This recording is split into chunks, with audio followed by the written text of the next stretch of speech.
iPhone 6, Samsung and TSMC A9 chips yield different battery life.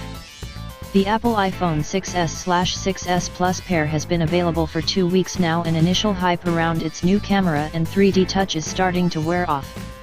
Curious minds are now digging deeper and are looking into the difference between the Samsung and TSMC A9 chips in terms of performance and battery life.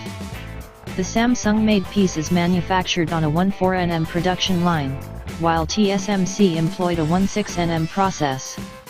Teardowns revealed the former to measure 96 sq/mm, and the latter is a bit larger at 104.5 sq/mm. All that would lead you to believe the Samsung A9 to be more efficient, but in practice that appears not to be the case. A couple of folks have rounded up a number of iPhones with different chips and done some comparison tests with results that are rather startling at first, but not all that disturbing in the end. For example, running Geekbench parallel on two devices with identical settings shows the Samsung chip to be 33% less efficient than its TSMC counterpart. Or if you spin it the other way around, the TSMC will last up to 50% longer than the Samsung.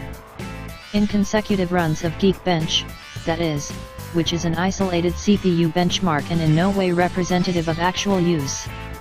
An hour-long YouTube video playback test results in 15% versus 14% drop in battery level for the two respective chips, well within the margin of error for such a short test. Another YouTuber has attempted a more lifelike usage scenario for his comparison. The test kicks off with a 30-minute time-lapse recording, which leaves the Samsung-equipped iPhone 6 at 84%, while the TSMC one is at 89%. 10 minutes of 4K video capture later, both phones are down an additional 9%, and an iMovie export of the same 4K video leaves the two devices at 60% versus 66%. It couldn't go without some geekbenching, but in this case it was from a performance point of view, and the TSMC model scores marginally higher. No difference is found between the two when subjected to a GPU-focused GFX bench metal, and after the entire ordeal the iPhone 6 with a Samsung chip inside is left with 55% of juice, while the other one shows 62%. There's an app in the App Store called Lirum that can tell you the model of the chipset you got, but this can only happen post-purchase. In the end, there's no way of knowing which one you're getting before you actually buy it.